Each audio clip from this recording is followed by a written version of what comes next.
ವಚನ ಸತ್ಯ ವಚನ, ಭೂಮಿಗೆ ಬಂದ ವಚನ. ವಚನ ಸತ್ಯ ವಚನ, ಭೂಮಿಗೆ ಬಂದ ವಚನ. ಆದಿಯಲ್ಲಿ ಇದ್ದ ವಚನ, ನಮ್ಮ ನೋಡ ಬಂದ ವಚನ. ವಚನ ಸತ್ಯ ವಚನ, ಭೂಮಿಗೆ ಬಂದ ವಚನ.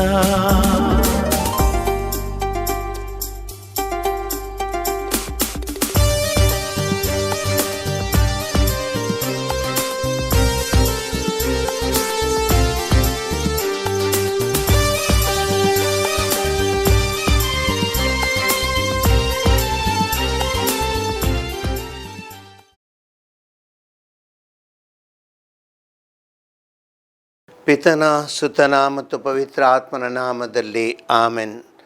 ಪ್ರಿಯ ಸಹೋದರ ಸಹೋದರಿಯರೇ, ಪ್ರತಿಯೊಬ್ಬರೂ ಜೀವನದಲ್ಲಿ ತಾವು ಆನಂದವಾಗಿರಬೇಕು, ಸಂತುಷ್ಟರಾಗಿರಬೇಕೆಂದು ಆಸೆ ಪಡುತ್ತಾರೆ. ದುಃಖಮಯ ಜೀವನ ಯಾವತ್ತೂ ಮನುಷ್ಯನಿಗೆ ಮನಸ್ಸಿಗೆ ನೆಮ್ಮದಿ ತಂದುಕೊಡುವುದಿಲ್ಲ. ಪ್ರತಿಯೊಬ್ಬರಿಗೂ ಜೀವನದಲ್ಲಿ ಒಂದು ನೆಮ್ಮದಿ ಬೇಕು. ಅದಕ್ಕೆ ತಕ್ಕಂತೆ ಒಂದು ಆನಂದಮಯ ಜೀವನ ಇರಬೇಕು. ಅದಿದ್ದರೆ ಮಾತ್ರ ಆ ಜೀವನದಲ್ಲಿ ತೃಪ್ತಿ ವಿನಃ ಕಷ್ಟ ಸಂಕಷ್ಟಗಳು ಮನುಷ್ಯನ ಜೀವನವನ್ನು ಬಾಧಿಸುವಾಗ ಮನುಷ್ಯ ದುಃಖದ ಸಾಗರದಲ್ಲಿ ಮುಳುಗುತ್ತಾನೆ. ಎಂದಿಗೂ ಆನಂದವಾಗಿರಲು ಸಾಧ್ಯವಿಲ್ಲ. ಆದರೆ ಈ ಆನಂದಮಯ ಜೀವನ ನಡೆಸುವುದು ಹೇಗೆ? ಈ ಆನಂದ ಎಲ್ಲಿಂದ ಬರುತ್ತೆ? ಇದು ಸುಮ್ಮನೆ ಬರೋದಿಲ್ಲ. ದೇವರೊಡನೆ ಒಡನಾಟದಲ್ಲಿದ್ದ ಮನುಷ್ಯನಿಗೆ ಮಾತ್ರ ಎಂಥ ಆನಂದಮಯ ಜೀವನ ಸಾಗಿಸಲು ಸಾಧ್ಯ ಎಂಬುದನ್ನು ದೇವರ ವಾಕ್ಯ ಇಂದು ನಮಗೆ ತೋರಿಸಿಕೊಡುತ್ತೆ. ಆದ್ದರಿಂದ ಈ ದೇವರ ವಾಕ್ಯವನ್ನು ಧ್ಯಾನಿಸೋಣ. ಈ ದೇವರ ವಾಕ್ಯದ ಧ್ಯಾನದ ಮೂಲಕ ನಾವು ಯಾವ ರೀತಿ ನಮ್ಮ ಜೀವನವನ್ನು ಆನಂದಮಯವಾಗಿ ಇರಿಸಬಹುದು, ಯಾಕೆ ಜೀವನದಲ್ಲಿ ಕಳ್ಕೊಂಡ ಆ ನೆಮ್ಮದಿಯನ್ನು ನಮಗೆ ಪುನಃ ಗಳಿಸಲಿಕ್ಕೆ ಸಾಧ್ಯವಾಗುತ್ತೆ ಎಂಬುದನ್ನು ಚೆನ್ನಾಗಿ ಮನನ ಮಾಡಿಕೊಳ್ಳೋಣ. ಇವತ್ತಿನ ದೇವರ ವಾಕ್ಯ ಸಿರಾಕನ ಗ್ರಂಥದಿಂದ ಆಲಿಸಲಾಗಿದೆ. ಅಧ್ಯಾಯ 14 ವಾಕ್ಯ 1ರಿಂದ ನಾವು ಧ್ಯಾನಿಸೋಣ. ಧನ್ಯನು ತನ್ನ ಮಾತಿನಲ್ಲಿ ಜಾರದವನು, ಅವನು ಪಶ್ಚಾತ್ತಾಪದ ಅವಶ್ಯಕತೆ ಇಲ್ಲದವನು. ಧನ್ಯನು ತನ್ನ ಮನಸ್ಸಾಕ್ಷಿಯಿಂದ ದೋಷಾರೋಪಣೆ ಹೊಂದದವನು. ಸರ್ವೇಶ್ವರನಲ್ಲಿಟ್ಟ ನಿರೀಕ್ಷೆಯಿಂದ ಆತ ತಪ್ಪಿ ಬೀಳನು. ಈ ಒಂದೊಂದೇ ವಾಕ್ಯವನ್ನು ಸಹೋದರ ಸಹೋದರರೇ ನಾವು ಧ್ಯಾನಿಸೋಣ. ಧನ್ಯನು ತನ್ನ ಮಾತಿನಲ್ಲಿ ಜಾರದವನು. ಪ್ರತಿ ಮನುಷ್ಯ ತನ್ನ ಜೀವನದಲ್ಲಿ ತಪ್ಪಿ ಬೀಳುವುದು ಮಾತಿನಲ್ಲಿ. ಆಡುವ ಮಾತು ಆಡಿ ಹೋಯಿತು. ಆ ಆಡುವ ಮಾತಿನ ಬಗ್ಗೆ ಚಿಂತನೆ ಮಾಡದಿದ್ದರೆ ಆಡಿದ ಮಾತಿನಿಂದ ಅನೇಕ ಕೆಡುಕುಗಳು ಆಗಬಹುದು. ಒಂದು ಗಾದೆ ಮಾತನ್ನು ಕೇಳಿದ್ದೇವೆ. ಒಂದು ಕತ್ತಿಯಿಂದ ಆದ ಗಾಯ ಮಾಸಬಹುದು, ಆದರೆ ಮಾತಿನಿಂದ ಹೃದಯದಲ್ಲಾದ ಗಾಯ ಯಾವತ್ತೂ ಮಾಸದು. ಆ ಮಾತುಗಳಂದರೆ ಅಷ್ಟು ರೀತಿಯ ಭಯಂಕರವಾಗಿರುತ್ತವೆ. ಆದ್ದರಿಂದ ಮಾತುಗಳ ಬಗ್ಗೆ ಯೋಚಿಸಬೇಕು. ತನ್ನ ಮಾತಿನಲ್ಲಿ ಜಾರದವನು ಧನ್ಯನು. ಸಹೋದರ ಸಹೋದರಿಯರೇ, ಆ ಮಾತು ಎಲ್ಲಿಂದ ಬರುತ್ತೆ? ಮಾತು ಮನುಷ್ಯನ ಮನಸ್ಸಿನ ಚಿಂತನೆ, ಹೃದಯದ ಭಾವನೆ. ನಮ್ಮ ಹೃದಯದಲ್ಲಿ ಯಾವ ಭಾವನೆಗಳಿವೆ, ಈ ಪ್ರತಿಯೊಂದು ಭಾವನೆಗಳನ್ನು ಮಾತಿನ ರೂಪದಲ್ಲಿ ನಾವು ಆಡುತ್ತೇವೆ, ಇದನ್ನು ವ್ಯಕ್ತಪಡಿಸುತ್ತೇವೆ. ಮನಸ್ಸಿನಲ್ಲಿ ಏನು ಚಿಂತನೆ ಇದೆ, ಯಾವ ರೀತಿಯ ಚಿಂತನೆಯನ್ನು ಮಾಡುತ್ತೇವೆ, ಆ ಚಿಂತನೆಗಳನ್ನು ನಾವು ಮಾತುಗಳ ರೂಪದಲ್ಲಿ ಹೊರಗೆಡವುತ್ತೇವೆ. ಆದ್ದರಿಂದ ನಮ್ಮ ಮಾತುಗಳು ಒಂದು ರೀತಿಯಲ್ಲಿ ನಮ್ಮ ಆಂತರಿಕ ವ್ಯಕ್ತಿತ್ವಕ್ಕೆ ಒಂದು ಕನ್ನಡಿ. ಒಂದು ಕನ್ನಡಿಯಲ್ಲಿ ನಮ್ಮ ರೂಪವನ್ನೇ ನಾವು ನೋಡುತ್ತೇವೆ. ಆ ಕನ್ನಡಿಯಲ್ಲಿದ್ದ ರೂಪ ನೋಡಲಿಕ್ಕೆ ನಮ್ಮ ಅಸಲಿ ರೂಪದಂತೆ ಕಾಣುತ್ತೆ. ಅದೇ ರೀತಿಯಲ್ಲಿ ಮಾತುಗಳು, ಮನುಷ್ಯನು ಆಡುವ ಆ ಪ್ರತಿಯೊಂದು ಮಾತುಗಳು ಆತನ ವ್ಯಕ್ತಿತ್ವದ ಒಂದು ರೂಪ. ಉದಾಹರಣೆಗಾಗಿ ಒಬ್ಬ ಕೋಪಿಷ್ಠ ವ್ಯಕ್ತಿ ಇದ್ದಾನೆ. ಆತನ ಮನಸ್ಸಿನಲ್ಲಿ ಅಥವಾ ಹೃದಯದಲ್ಲಿ ಆ ಕೋಪ ತುಂಬಿದೆ, ಸಿಟ್ಟು ಇದೆ. ಅವನು ಆಡುವ ಮಾತು ಎಂದಿಗೂ ವಿನಯವಾಗಿ ಇರುವುದಿಲ್ಲ. ಆ ಒಳಗಿದ್ದ ಸಿಟ್ಟನ್ನು ಮಾತಿನ ರೂಪದಲ್ಲಿ ಆತ ಹೊರಗೆಡವುತ್ತಾನೆ. ಆ ಸಿಟ್ಟಿನ ಮಾತುಗಳಲ್ಲಿ ಇತರರ ಮನಸ್ಸಿಗೆ ನೋವನ್ನುಂಟು ಮಾಡ್ತಾನೆ. ಇದು ನಮ್ಮ ಸಾಮಾನ್ಯ ಜೀವನದ ಒಂದು ರೀತಿ. ಆದ್ದರಿಂದ ಸಹೋದರ ಸಹೋದರಿಯರೇ, ದೇವರ ವಾಕ್ಯ ನಮಗೆ ಎದುಳುತ್ತೆ. ಮಾತುಗಳನ್ನು ಆಡುವಾಗ ಚಿಂತನೆ ಮಾಡಬೇಕು, ಯೋಚಿಸಬೇಕು. ನಾವು ಎಂಥವರು, ಯಾವ ರೀತಿಯ ಮಾತುಗಳನ್ನು ಆಡುತ್ತೇನೆ. ನನ್ನ ಬಾಯಿಯಲ್ಲಿ ಬರುವ ಮಾತುಗಳು ಪ್ರೀತಿಯ ಮಾತುಗಳಾದರೆ ನಾನು ಒಬ್ಬ ಪ್ರೀತಿ ಉಳ್ಳ ವ್ಯಕ್ತಿ. ನಮ್ಮ ಬಾಯಿಯಲ್ಲಿ ಅಥವಾ ಬರುವ ಮಾತುಗಳು ಒಂದು ರೀತಿಯಲ್ಲಿ ಬಹುಶಃ ಕ್ರೋಧಮಯವಾಗಿದ್ದರೆ ನಾನು ಕ್ರೋಧದಿಂದ ತುಂಬಿದ ವ್ಯಕ್ತಿ. ನನ್ನ ಮಾತುಗಳು ಸ್ವಾರ್ಥದಿಂದ ತುಂಬಿವೆ ಆದರೆ ನಾನು ಸ್ವಾರ್ಥಿ ವ್ಯಕ್ತಿ ಆಗಿದ್ದೇನೆ. ಉದಾಹರಣೆಗೆ ಯೇಸು ಕ್ರಿಸ್ತರ ವ್ಯಕ್ತಿತ್ವವನ್ನು ನೋಡೋಣ. ಯೇಸು ಕ್ರಿಸ್ತರು ಹಲವಾರು ಸಂದರ್ಭಗಳಲ್ಲಿ ಹಲವಾರು ಮಾತುಗಳನ್ನು ಆಡಿದರು. ಅವರ ಪ್ರತಿಯೊಂದು ಮಾತಿನಲ್ಲಿಯೂ ಅವರ ನಿಜವಾದ ವ್ಯಕ್ತಿತ್ವ ನಾವು ಕಂಡುಕೊಳ್ಳುತ್ತೇವೆ. ಉದಾಹರಣೆಗೆ ಮಾರ್ಕನ ಶುಭ ಸಂದೇಶದಲ್ಲಿ ಅಧ್ಯಾಯ 8:22 ವಾಕ್ಯದಿಂದ ನಾವು ನೋಡುತ್ತೇವೆ. ಒಬ್ಬ ಕುರುಡನನ್ನು ಯೇಸುವಿನ ಬಳಿಗೆ ಕರೆದು ತಂದರು. ಯೇಸು ಕುರುಡನ ಕೈ ಹಿಡಿದು ಆತನ ಊರ ಹೊರಗೆ ಕರೆದೊಯ್ದರು. ಆತನ ಮೇಲೆ ಕೈ ಇಟ್ಟು, ನಿನಗೇನಾದರೂ ಕಾಣುತ್ತಿದೆ ಎಂದು ಕೇಳಿದರು. ನೋಡಿ, ಆ ಯೇಸು ಆ ಕರುಣೆಯ ಹೃದಯ. ಆತನು ಆಡುವ ಮಾತುಗಳು ಈ ಕುರುಡನಿಗೆ, ನಿನಗೆ ಕಾಣುತ್ತಿದೆಯೇ ಅಂದರೆ ನನ್ನ ಜೀವನದಲ್ಲಿ ಆ ಒಂದು ವಿಶ್ವಾಸ ನನ್ನಲ್ಲಿಟ್ಟು ಬಂದಿದೆಯಾ, ನಿನಗೆ ಕಾಣುವಂಥ ಶಕ್ತಿಯನ್ನು ನಾನು ಕೊಡುತ್ತೇನೆ. ಅಂತಹ ರೀತಿಯಲ್ಲಿ ಯೇಸು ಕರುಣೆಯ ರೂಪ. ಅದೇ ರೀತಿಯಲ್ಲಿ ನಾವು ನೋಡುತ್ತೇವೆ ಯೇಸು ಕ್ರಿಸ್ತನಲ್ಲಿರುವ ಈ ಕರುಣಾ ಹೃದಯದ ಇನ್ನೊಂದು ಉದಾಹರಣೆ ಅಧ್ಯಾಯ 8 ವಾಕ್ಯ 1ರಲ್ಲಿ ನಾವು ವಾಕ್ಯ 1ರಿಂದ ನಾವು ನೋಡುತ್ತೇವೆ. ಹಲವಾರು ಜನರು ಯೇಸುವಿನ ಆ ಒಂದು ಬೋಧನೆಯನ್ನು ಕೇಳಲು ಅಲ್ಲಿ ನೆರೆದಿದ್ದರು. ಆಗ ಅವರಲ್ಲಿ ಆಹಾರವಿರಲಿಲ್ಲ. ಬೆಳಗ್ಗೆ ಬಂದವರು ಸಂಜೆ ತನಕ ಅವರ ಮಾತುಗಳನ್ನು ಅವರಿಗೆ ವಾಕ್ಯವನ್ನು ಕೇಳಲು ಉತ್ಸಾಹದಿಂದ ಬಂದಿದ್ದರು, ಹಸಿವೆಯನ್ನು ಲೆಕ್ಕಿಸದೆ. ಆದರೆ ಈ ಜನರ ಬಗ್ಗೆ ಯೇಸುವಿಗೆ ಕನಿಕರ ಹುಟ್ಟುತ್ತೆ. ಅವರು ಹೇಳ್ತಾರೆ, ಈ ಜನರು ಕಳೆದ 3 ದಿನಗಳಿಂದ ನನ್ನ ಬಳಿ ಇದ್ದಾರೆ, ಊಟಕ್ಕೆ ಅವರಲ್ಲಿ ಏನೂ ಇಲ್ಲ. ಇವರನ್ನು ಕಂಡಾಗ ನನ್ನ ಹೃದಯ ಕರಗುತ್ತದೆ, ನನ್ನ ಹೃದಯ ಕರಗುತ್ತದೆ. ಇವರನ್ನು ಕಂಡಾಗ ನನ್ನ ಹೃದಯ ಕರಗುತ್ತದೆ. ಅಂದರೆ ಆ ಯೇಸುವಿನ ಹೃದಯ ಎಷ್ಟು ರೀತಿ ಕರುಣೆಯಿಂದ ಕೂಡಿದ ಹೃದಯವಿರಬಹುದು. ಒಂದು ವೇಳೆ ದಾರುಣ ವ್ಯಕ್ತಿ ಆದರೆ ಅವ್ರಿಗೇನು ಅನ್ನಿಸ್ತಿರಲಿಲ್ಲ, ಇವರು ಹಸಿವೆಯಲ್ಲಿದ್ದರೆ ನನಗೇನು, ಇವರು ಊಟ ಮಾಡಿದ್ರೆ ನನಗೇನು ಬಿದ್ದು ಹೋಗಿಲ್ಲ. ಆದರೆ ಯೇಸು ಕರುಣಾಮಯಿ ವ್ಯಕ್ತಿ. ಅವ್ರು ಹೇಳ್ತಾರೆ, ಅವರಿಗೇನಾದರೂ ತಿಂಡಿಯನ್ನು ಕೊಡಿರಿ. ನೋಡಿ, ಕರುಣೆ, ಆ ಒಂದು ರೀತಿಯ ಯೇಸುವಿನ ಕರುಣಾಮಯಿ ಒಂದು ಹೃದಯ. ಅದೇ ರೀತಿ ನಾವು ಪ್ರತಿಯೊಂದು ಸಂದರ್ಭದಲ್ಲಿ ನಾವು ನೋಡುತ್ತೇವೆ ಯೇಸುವಿನಲ್ಲಿ ಇರುವಂಥ ಆ ಒಂದು ಆಂತರಿಕ ಹೃದಯ. ಸಹೋದರ ಸಹೋದರರೇ, ಇವತ್ತು ನಾವು ನಮ್ಮ ಜೀವನದಲ್ಲಿ ಅದನ್ನೇ ಯೋಚಿಸಬೇಕು. ಆಡುವ ಮಾತುಗಳ ಬಗ್ಗೆ ಯೋಚಿಸಬೇಕು. ಪ್ರತಿಯೊಬ್ಬರು ನಾವು ಒಂದು ಕುಟುಂಬದಲ್ಲಿದ್ದೇವೆ. ಆ ಕುಟುಂಬದಲ್ಲಿರುವಾಗ ನಾವು ಆಡುವ ಮಾತುಗಳ ಬಗ್ಗೆ ಯೋಚಿಸಿ ಮಾತನಾಡಬೇಕು.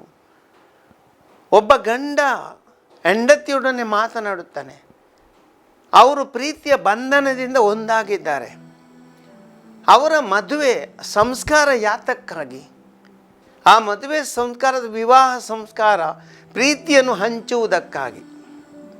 ಆದರೆ ಇಂಥ ಒಂದು ಜೋಡಿಯಲ್ಲಿ ಒಳ್ಳೆಯ ಪ್ರೀತಿಯ ಮಾತುಗಳಿಲ್ಲದೆ ಒಬ್ಬರಿನ್ನೊಬ್ಬರು ಜಗಳವನ್ನಾಡಿಕೊಂಡರೆ ಆ ಪ್ರೀತಿಗೆ ಎಲ್ಲಿ ಸಾಕ್ಷಿಯಾಗುತ್ತೆ ಆ ವಿವಾಹ ಸಂಸ್ಕಾರ? ಖಂಡಿತ ಸಾಧ್ಯವಾಗುವುದಿಲ್ಲ. ಆದ್ದರಿಂದ ಗಂಡ ಹೆಂಡತಿಯರ ಹೃದಯಗಳು ಪ್ರೀತಿಯಿಂದ ತುಂಬಿದ ಹೃದಯಗಳಾಗಬೇಕು. ಆಗ ಮಾತ್ರ ಮಾತುಗಳಲ್ಲಿ ಪ್ರೀತಿ ಬರಲು ಸಾಧ್ಯ. ಹೃದಯದಲ್ಲಿ ಇಲ್ಲವೆಂದಾದರೆ ಅದು ಹೇಗೆ ನಮ್ಮ ಮಾತಿನಲ್ಲಿ ಬರಲಿಕ್ಕೆ ಸಾಧ್ಯ? ತೋಟಗಳಲ್ಲಿ ನೀರನ್ನು ಸೇದಲು ಪಂಪುಗಳನ್ನು ಅಳವಡಿಸುತ್ತೇವೆ. ಆ ಪಂಪಿನಲ್ಲಿ ನೀರು ಬರಬೇಕೆಂದರೆ ಆ ಬಾವಿಯಲ್ಲಿ ನೀರು ಇರಬೇಕು. ಆ ಬಾವಿಯಲ್ಲಿ ನೀರು ಇರದಿದ್ದರೆ ಹೇಗೆ ನೀರು ಬರಲು ಸಾಧ್ಯ? ಹಾಳು ಅಥವಾ ಪಾಳು ಬಾವಿಯಲ್ಲಿ ನೀರನ್ನು ಸೇದಲು ಸಾಧ್ಯವಾಗುವುದಿಲ್ಲ. ಅದೇ ರೀತಿ ಸಹೋದರ ಸಹೋದರರೇ, ಒಬ್ಬ ಮನುಷ್ಯನಲ್ಲಿ ಹೃದಯದಲ್ಲಿ ಪ್ರೀತಿ ಇಲ್ಲ, ಅವರ ಮಾತುಗಳಲ್ಲಿ ಪ್ರೀತಿ ಬರಲಿಕ್ಕೆ ಸಾಧ್ಯವಿಲ್ಲ. ಆದ್ದರಿಂದ ನಮ್ಮ ವ್ಯಕ್ತಿತ್ವದ ಬಗ್ಗೆ ನಾವು ಗಾಢವಾಗಿ ಯೋಚಿಸಬೇಕು, ಆಳವಾಗಿ ಯೋಚಿಸಬೇಕು. ಅಲ್ಲಿ ಪ್ರೀತಿ ಇರಬೇಕು, ಅಲ್ಲಿ ಒಂದು ಸೌಹಾರ್ದತೆ ಇರಬೇಕು, ಅಲ್ಲಿ ಒಂದು ಇತರರ ಬಗ್ಗೆ ಕರುಣೆ ಇರಬೇಕು, ಒಂದು ಸಹನೆ ಇರಬೇಕು. ಇಂಥ ವ್ಯಕ್ತಿತ್ವ ನಾವು ಹೊಂದಬೇಕು. ಆಗ ಮಾತ್ರ ಒಂದು ಮನೆಯಲ್ಲಿ ಒಂದು ಕುಟುಂಬವಾಗಿ ಬಾಳಲಿಕ್ಕೆ ಎಲ್ಲ ಸದಸ್ಯರಿಗೂ ಸಾಧ್ಯವಾಗುತ್ತೆ. ಗಂಡ ಹೆಂಡತಿ ಆಗಿರಲಿ, ತಂದೆ ತಾಯಿ ಮಕ್ಕಳಾಗಿರಲಿ, ಮಾತಿನಲ್ಲಿ ಬಹಳ ಮುಖ್ಯ. ಯಾವ ರೀತಿ ನಾವು ಮಾತಿನಲ್ಲಿ ವ್ಯವಹಾರ ಮಾಡುತ್ತೇವೆ, ಯಾವ ರೀತಿಯಲ್ಲಿ ವ್ಯವಹರಿಸ್ತೇವೆ, ನಮ್ಮ ವ್ಯಕ್ತಿತ್ವವನ್ನು ಅಲ್ಲಿ ನಾವು ತೋರ್ಪಡಿಸುತ್ತೇವೆ. ಅದೇ ರೀತಿ ನಮ್ಮ ನೆರೆಹೊರೆಯ ಜೀವನದಲ್ಲಿ ಸಹೋದರ ಸಹೋದರರೇ, ನಾವು ಮನುಷ್ಯರು ಒಬ್ಬೊಬ್ಬರಾಗಿ ಜೀವಿಸುವುದಿಲ್ಲ, ನಾವೊಂದು ಸಮೂಹವಾಗಿ ಜೀವಿಸ್ತೇವೆ. ಒಂದು ಸಮೂಹವಾಗಿ ಜೀವಿಸ್ತಿರುವಾಗ ಅಲ್ಲಿ ವಿವಿಧ ಬಗೆಯ ಜನರು ಇರ್ಬೋದು, ವಿವಿಧ ಧರ್ಮಗಳ ಜನರಿರ್ಬೋದು, ವಿವಿಧ ಜಾತಿಗಳ ಇರ್ಬೋದು, ವಿವಿಧ ವರ್ಗಗಳ ಜನರು ಇರ್ಬೋದು, ವಿವಿಧ ಭಾಷೆಗಳ ಜನರಿರ್ಬೋದು. ಆದರೆ ನಾವು ಒಂದು ವೇಳೆ ನಮ್ಮ ಈ ಹೃದಯದಲ್ಲಿ ಇನ್ನೊಬ್ಬರ ಧರ್ಮದ ಬಗ್ಗೆ ಗೌರವ ಭಾವನೆ ಹೊಂದಿದ್ದರೆ ಯಾವ ಧರ್ಮವನ್ನು ನಾವು ಖಂಡಿತವಾಗಿ ಅವಮಾನಿಸುವುದಿಲ್ಲ. ಧರ್ಮದ ಬಗ್ಗೆ ಗೌರವ ಇದ್ದ ವ್ಯಕ್ತಿತ್ವ ನನ್ನದಾಗಿದ್ದರೆ ಪ್ರತಿಯೊಂದು ಧರ್ಮವನ್ನು ನಾನು ಗೌರವಿಸುತ್ತೇನೆ, ಪ್ರತಿಯೊಂದು ಧರ್ಮದ ಸಂಸ್ಕೃತಿಯನ್ನು ಗೌರವಿಸ್ತೇನೆ, ಅವರ ಬಗ್ಗೆ ಒಳ್ಳೆಯ ಮಾತುಗಳನ್ನಾಡ್ತೇನೆ. ಯಾಕಂದರೆ ಹೃದಯದಲ್ಲಿ ಅದು ತುಂಬಿಕೊಂಡಿದೆ. ಆದರೆ ಹೃದಯದಲ್ಲಿ ಅಂಥ ಒಂದು ಭಾವನೆ ಇಲ್ಲ. ನಾನೇ ಸರಿ, ನನ್ನದೇ ಸರಿ, ನನ್ನ ಧರ್ಮವೇ ಸರಿ ಎಂಬ ಆ ರೀತಿಯ ಬಹುಶಃ ಒಂದು ಒಳ್ಳೆಯ ವಿಶಾಲವಾದ ಚಿಂತನೆ ಇಲ್ಲದಿದ್ದಲ್ಲಿ ಸಹೋದರ ಸಹೋದರರೇ, ನಾವು ತಪ್ಪಿ ಬಿಡುತ್ತೇವೆ, ಇತರರನ್ನು ಅವಮಾನಿಸುತ್ತೇವೆ, ಹಿಂಸಿಸುತ್ತೇವೆ. ಆದ್ದರಿಂದ ದೇವರ ವಾಕ್ಯ ನಮಗೆ ಹೇಳುತ್ತೆ, ಪ್ರತಿಯೊಬ್ಬರನ್ನು ನಾವು ಗೌರವಿಸಲಿಕ್ಕೆ ಕಲಿಯಬೇಕು. ಪ್ರತಿಯೊಂದು ಧರ್ಮದವ್ರನ್ನ, ಪ್ರತಿಯೊಂದು ವರ್ಗದವ್ರನ್ನ, ಪ್ರತಿಯೊಂದು ಭಾಷೆಯ ಜನರ ಎಲ್ಲವರು ಒಂದೇ. ದೇವರ ಮುಂದೆ ನಾವೆಲ್ಲರೂ ಒಂದೇ. ಈ ಲೋಕದಲ್ಲಿ ದೇವರು ಒಬ್ಬರನ್ನು ಶ್ರೇಷ್ಠರು, ಒಬ್ಬರನ್ನು ಕಡಿಮೆ ಅಂತ ರೀತಿಯಲ್ಲಿ ಹುಟ್ಟಿಸಲಿಲ್ಲ. ಎಲ್ಲರನ್ನು ಒಂದೇ ರೀತಿ ಸೃಷ್ಟಿಸಿದ್ದಾರೆ. ಇಂಥ ಒಂದು ಭಾವನೆಗಳಿವೆ, ಮೇಲು ಕೀಳು ಎಂಬ ಭಾವನೆ, ಇದು ಮನುಷ್ಯರಿಂದ ಬಂದಂಥದ್ದು, ದೇವರಿಂದ ಅಲ್ಲ. ದೇವರಿಗೆ ಎಲ್ಲರೂ ಸಮಾನರು. ದೇವರು ಬಡವನನ್ನು ಪ್ರೀತಿಸ್ತಾರೆ, ಶ್ರೀಮಂತನನ್ನು ಪ್ರೀತಿಸ್ತಾರೆ. ದೇವರು ಶಿಕ್ಷಣ ಉಳ್ಳವನನ್ನು ಪ್ರೀತಿಸ್ತಾರೆ, ಅಜ್ಞಾನಿಯನ್ನು ಪ್ರೀತಿಸ್ತಾರೆ ಸಮಾನವಾಗಿ. ಅವರಲ್ಲಿ ಏನು ವ್ಯತ್ಯಾಸವಿಲ್ಲ. ದೇವರ ಹೃದಯ ಅಂತಹ ಹೃದಯ. ಆದ್ದರಿಂದ ಸಹೋದರ ಸಹೋದರರೇ, ಈ ದೇವರ ವಾಕ್ಯ ನಮಗೆ ಹೇಳುವಂಥ ಒಂದು ಈ ನೋಡಿ, ಮಾತಿನಲ್ಲಿ ಜಾರದವನು ಧನ್ಯನು. ಅದರಿಂದ ನಾವು ಮಾತಿನಲ್ಲಿ ಜಾರಬಾರದು, ಮಾತಿನಲ್ಲಿ ತಪ್ಪುಗಳನ್ನು ಮಾಡಬಾರ್ದು, ಮಾತಿನಲ್ಲಿ ಇತರನ ಅವಮಾನಿಸಬಾರ್ದು, ಮಾತಿನಲ್ಲಿ ಇತರರಿಗೆ ಅಗೌರವ ತೋರಿಸಬಾರ್ದು, ಮಾತಿನಲ್ಲಿ ನಾವು ಇತರರ ಮನಸ್ಸನ್ನು ನೋಯಿಸಬಾರ್ದು, ಮಾತಿನಲ್ಲಿ ನಾವು ಇತರರ ಬಗ್ಗೆ ಒಂದು ಕುಲೀನ ಚಿಂತ ಅಥವಾ ಕಡಿಮೆ ಚಿಂತನೆ ಇರಬಾರದು. ಗೌರವಸ್ಥ ಮನೋಭಾವ ಇರಬೇಕು. ಅದನ್ನು ಯೋಚಿಸೋಣ. ದೇವರ ವಾಕ್ಯವನ್ನು ಧ್ಯಾನಿಸುತ್ತಾ ಆಡುವ ಪ್ರತಿಯೊಂದು ಮಾತಿನ ಬಗ್ಗೆ ಯೋಚಿಸೋಣ, ಯೋಚಿಸಿ ಮಾತನಾಡೋಣ. ಎರಡನೆಯದು, ಧನ್ಯನು ಆ ಪಶ್ಚಾತ್ತಾಪದ ಅವಶ್ಯಕತೆ ಇಲ್ಲದವನು. ಸಹೋದರ ಸಹೋದರರೇ, ಯಾರಿಗೆ ಪಶ್ಚಾತ್ತಾಪ ಬೇಕು? ತಪ್ಪು ಮಾಡಿದವನಿಗೆ ಮಾತ್ರ ಪಶ್ಚಾತ್ತಾಪದ ಅವಶ್ಯಕತೆ. ಯಾವನು ತಪ್ಪು ಮಾಡುವುದಿಲ್ಲ ಅಂಥವನಿಗೆ ಯಾವ ರೀತಿಯಲ್ಲಿ ಪಶ್ಚಾತ್ತಾಪ ಪಡೋ ಅಗತ್ಯವಿಲ್ಲ. ಆದರೆ ತಪ್ಪು ಮಾಡಿದವನು ಪಶ್ಚಾತ್ತಾಪ ಪಡಲೇಬೇಕು. ಪಶ್ಚಾತ್ತಾಪ ಪಡಲ್ಲ ಅಂದರೆ ದೇವರ ಮುಂದೆ ನೀನು ತಪ್ಪಿತಸ್ಥನಾಗುತ್ತೀಯ. ಯಾಕೆಂದರೆ ಈ ಲೋಕದಲ್ಲಿ ಹುಟ್ಟಿದ ನಾನು ಮತ್ತು ನೀವು ಪ್ರತಿಯೊಬ್ಬರು ತಪ್ಪು ಮಾಡಿದವರು. ನಮ್ಮ ತಪ್ಪುಗಳಿಗೆ ದೇವರಲ್ಲಿ ಲೆಕ್ಕ ಕೊಡಬೇಕು. ಆ ದೇವರಿಂದ ಸಿಗುವ ಶಿಕ್ಷೆಯನ್ನು ಅನುಭವಿಸಬೇಕು. ಯಾಕೆಂದರೆ ದೇವರು ಪ್ರೀತಿಸ್ತಾರೆ, ಆದರೆ ಪಶ್ಚಾತ್ತಾಪವಿಲ್ಲದಿದ್ದರೆ ಅಲ್ಲಿ ಪ್ರೀತಿ ಇಲ್ಲ. ದೇವರನ್ನು ಪ್ರೀತಿಸುವವನು ಪಶ್ಚಾತ್ತಾಪ ಪಡುತ್ತಾನೆ. ಲೂಕನ ಶುಭ ಸಂದೇಶದಲ್ಲಿ ನಾವು ನೋಡಿದ್ದೇವೆ 15ನೇ ಅಧ್ಯಾಯದಲ್ಲಿ ಆ ಒಂದು ದುಂದುಗಾರ ಮಗ ಯಾವ ರೀತಿಯಲ್ಲಿ ತಪ್ಪು ಮಾಡ್ತಾನೆ. ತಂದೆ ಬಳಿಗೆ ಹೋಗ್ತಾನೆ, ಅಪ್ಪ ನನ್ನ ಆಸ್ತಿಯ ಪಾಲ ನನಗೆ ಕೊಟ್ಟು ಬಿಡು, ನಾನು ದೂರದೂರಿಗೆ ಹೋಗ್ತೇನೆ. ತಂದೆ ಅವನಿಗೆ ಆತನ ಆಸ್ತಿಯ ಪಾಲನ್ನು ಕೊಡ್ತಾರೆ. ದೂರದೂರಿಗೆ ಹೋಗುತ್ತಾನೆ. ತನ್ನ ಗೆಳೆಯರೊಂದಿಗೆ ಸೇರಿ ಎಲ್ಲವನ್ನು ಕಳ್ಕೊಳ್ತಾನೆ. ದುಂದು ವೆಚ್ಚವನ್ನು ಮಾಡ್ತಾನೆ. ಕೊನೆಗೆ ಆತನಲ್ಲಿ ಏನೂ ಉಳಿಯುವುದಿಲ್ಲ. ಊಟಕ್ಕೂ ಗತಿ ಇಲ್ಲ. ಒಂದು ಕೆಲಸ ಆತನಿಗೆ ಅದು ಸಿಗುವುದಿಲ್ಲ. ಹಂದಿಗಳ ಗೂಡಿಗೆ ಹೋಗಿ ಆ ಹಂದಿಗಳನ್ನು ನೋಡುವಂಥ ಕೆಲಸ ಮಾಡ್ತಾನೆ. ಕೊನೆಗೆ ಹಂದಿಗಳ ಆಹಾರವನ್ನು ತಿನ್ನಲಿಕ್ಕೆ ಪ್ರಯತ್ನ ಪಡ್ತಾನೆ, ಆದರೆ ಅದು ಅವನಿಗೆ ಸಿಗುವುದಿಲ್ಲ. ಸಹೋದರ ಸಹೋದರರೇ, ಇಷ್ಟರಲ್ಲಿ ಆತನಿಗೆ ತನ್ನ ತಪ್ಪಿನ ಅರಿವಾಗುತ್ತದೆ. ತಪ್ಪಿನ ಅರಿವಾದ ಕೂಡಲೇ ಆತನು ಸುಮ್ಮನಿರುವುದಿಲ್ಲ. ಆತನು ಕೂಡಲೇ ತನ್ನಷ್ಟಕ್ಕೆ ಹೇಳ್ತಾನೆ, ನಾನು ನನ್ನ ತಂದೆ ಬಳಿಗೆ ಹೋಗುತ್ತೇನೆ. ನಾನು ಮಾಡಿದ ಪಾಪಗಳಿಗೆ ಪಶ್ಚಾತ್ತಾಪ ಪಟ್ಟು ಹೇಳ್ತೇನೆ, ಅಪ್ಪ ನಾನು ತಪ್ಪು ಮಾಡಿದ್ದೆ, ನನ್ನ ಕ್ಷಮಿಸು. ನಾನು ನಿನ್ನ ಮಗನಾಗಿ ಕರೆಯಲು ಅರ್ಹನಲ್ಲ, ಆದರೆ ನೀನು ನಿನ್ನ ಸೇವಕನಾಗಿ ನನ್ನನ್ನು ಇಟ್ಟುಕೊಳ್ಳು ಅಪ್ಪ. ಇಂಥ ಒಂದು ಭಾವನೆ ಇಟ್ಟುಕೊಂಡು ತಂದೆ ಬಳಿಗೆ ಹೋಗುತ್ತಾನೆ. ತಂದೆ ಬಳಿಗೆ ಹೋಗುವಾಗ ಈ ಮಗನಿಗೆ ಪಶ್ಚಾತ್ತಾಪ ಪಟ್ಟು ಅಲ್ಲಿ ಹೋಗುವ ತಂದೆಯ ಪ್ರೀತಿ ಕಾದಿರುತ್ತದೆ. ತಂದೆ ಬಂದು ಆತನನ್ನು ಆಲಿಂಗಿಸುತ್ತಾರೆ, ಸಂತೋಷ ಪಡುತ್ತಾರೆ, ಹೊಸ ಬಟ್ಟೆಗಳನ್ನು ತೊಡಿಸ್ತಾರೆ. ಸಂಭ್ರಮವೇ ಅಲ್ಲಿ ಏರ್ಪಡುತ್ತದೆ. ಇದು ದೇವರ ಪ್ರೀತಿ. ಸಹೋದರ ಸಹೋದರರೇ, ಪಶ್ಚಾತ್ತಾಪವೆಂಬುದು ಪ್ರತಿ ಮನುಷ್ಯನಿಗೆ ಅವಶ್ಯಕ. ತಪ್ಪು ಮಾಡಿದವನು ಪಶ್ಚಾತ್ತಾಪ ಪಡಲೇಬೇಕು. ಯಾಕೆಂದರೆ ಪಶ್ಚಾತ್ತಾಪ ಪಟ್ಟಲ್ಲಿ ಮಾತ್ರ ಆ ಮನುಷ್ಯನಿಗೆ ಕ್ಷಮೆ ಇರುತ್ತದೆ, ಆ ಮನುಷ್ಯನಿಗೆ ಸಂತೋಷ ಇರುತ್ತದೆ, ಆ ಮನುಷ್ಯನ ಜೀವನ ಆನಂದಮಯವಾಗುತ್ತದೆ. ಇನ್ನೊಬ್ಬ ಯೇಸುವಿನ ಶಿಷ್ಯ ಯೂದನು ಏನು ಮಾಡಿದನು? ಆತನು ತನ್ನ ಗುರುವನ್ನೇ ಮಾರಿಬಿಟ್ಟನು 30 ನಾಣ್ಯಗಳಿಗಾಗಿ. ಆದರೆ ಏನಾಯಿತು? ಈತನು ಪಶ್ಚಾತ್ತಾಪ ಪಡಲಿಲ್ಲ. ಆದ್ದರಿಂದ ಆತನು ಆತ್ಮಹತ್ಯೆ ಮಾಡಿಕೊಳ್ಬೇಕಾಯಿತು. ಆತನು ಆತ್ಮಹತ್ಯೆ ಮಾಡಿಕೊಂಡು ಜೀವನ ಎಲ್ಲವನ್ನು ಕಳ್ಕೊಂಡನು. ಯೇಸುವಿನ ಪ್ರೀತಿಯನ್ನು ಕಳ್ಕೊಂಡನು. ಇಂಥ ಒಂದು ಪರಿಸ್ಥಿತಿ ನಮ್ಮ ಜೀವನದಲ್ಲಿ ಆಗುತ್ತೆ. ಆದ್ದರಿಂದ ಸಹೋದರ ಸಹೋದರರೇ, ಜೀವನದಲ್ಲಿ ನಾವು ಪ್ರತಿಯೊಬ್ಬರು ನಮ್ಮ ಬಗ್ಗೆ ಸರಿಯಾದ ಚಿಂತನೆಯನ್ನು ಇಟ್ಕೊಳ್ಬೇಕು. ನಾವು ಯಾರು ದೇವರ ಮಕ್ಕಳು ತಾನೆ.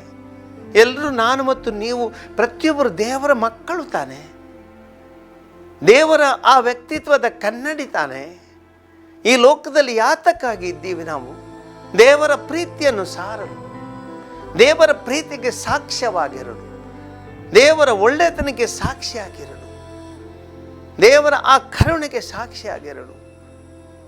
ಆದರೆ ಇಂಥ ಒಂದು ವ್ಯಕ್ತಿತ್ವ ನಾನು ಜೀವನದಲ್ಲಿ ನನ್ನಲ್ಲಿ ಕರುಣೆ ಇಲ್ಲ, ನನ್ನಲ್ಲಿ ಪ್ರೀತಿ ಇಲ್ಲ, ನನ್ನಲ್ಲಿ ಎರಡು ಒಳ್ಳೆಯ ಮಾತುಗಳಿಲ್ಲ, ನನ್ನಲ್ಲಿ ಒಂದು ಸಹೃದಯತೆ ಇಲ್ಲ, ನನ್ನಲ್ಲಿ ಒಂದು ಸೌಹಾರ್ದತೆ ಇಲ್ಲ, ಇತರರ ಬಗ್ಗೆ ಗೌರವ ಇಲ್ಲ. ನಾನು ಇಂಥ ವ್ಯಕ್ತಿ ದೇವರ ಮಗಳಾಗಿರಲು ಹೇಗೆ ಸಾಧ್ಯ? ಸಹೋದರ ಸಹೋದರರೇ, ಚಿಂತಿಸೋಣ. ನಾವು ದೇವರಿಗೆ ವ್ಯಕ್ತಿತ್ವ ಒಂದು ಕನ್ನಡಿ. ನಾವು ಒಡೆದ ಕನ್ನಡಿಯಲ್ಲಿ ಮಾತ್ರ ಆ ಒಡೆದ ವ್ಯಕ್ತಿದ ವಿರೂಪವಾಗಿ ಕಾಣುತ್ತೆ. ಒಡೆದ ಜೀವನ ಅದು ಯಾವ ರೀತಿಯಲ್ಲಿ ನಮ್ಮ ಒಡೆದ ಒಂದು ವ್ಯಕ್ತಿತ್ವ ಒಂದು ಪ್ರತಿಫಲಿಸುತ್ತೆ. ನಾವು ಒಡೆದ ವ್ಯಕ್ತಿಗಳಲ್ಲ. ದೇವರ ಸಾಕ್ಷ್ಯಕ್ಕೆ, ದೇವರ ಹಾಗೆ ಸಾಕ್ಷಿಯಾಗಲು ಕೊಟ್ಟಂಥ ದೇವರ ರೂಪಗಳು ತಾವು ನೆನಪಿಡೋಣ. ಆ ದೇವರ ಪ್ರೀತಿಗೆ ಸಾಕ್ಷಿಯಾಗಿ ಬದುಕಲು ಜೀವನದಲ್ಲಿ ಪ್ರಯತ್ನ ಪಡೋಣ. ಆದ್ದರಿಂದ ಸಹೋದರ ಸಹೋದರರೇ, ಒಳ್ಳೆಯ ಮನಸ್ಸುಳ್ಳವರಾಗೋಣ. ಎಲ್ಲರೂ ನಾವು ಇವತ್ತು ದೇವರ ವಾಕ್ಯ ನಾವು ಕೇಳಿದೆವು. ಇವತ್ತು ನಾವು ಒಂದು ನಿರ್ಧಾರವನ್ನು ತಗೊಳ್ಬೇಕು.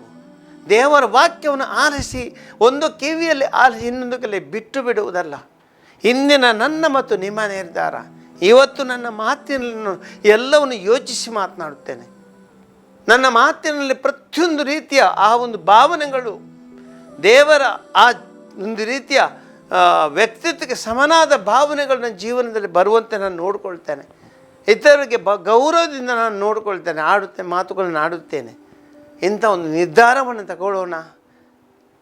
ಎಲ್ಲಿಯಾದರೂ ತಪ್ಪಿದರೆ ಪಶ್ಚಾತ್ತಾಪ ಪಡೋಣ. ಈ ಪಶ್ಚಾತ್ತಾಪದ ಮೂಲಕ ದೇವರ ಮಕ್ಕಳಾಗಿ ಜೀವಿಸಲು ಆ ದೇವರ ಶಕ್ತಿಗಾಗಿ ಪ್ರಾರ್ಥಿಸೋಣ.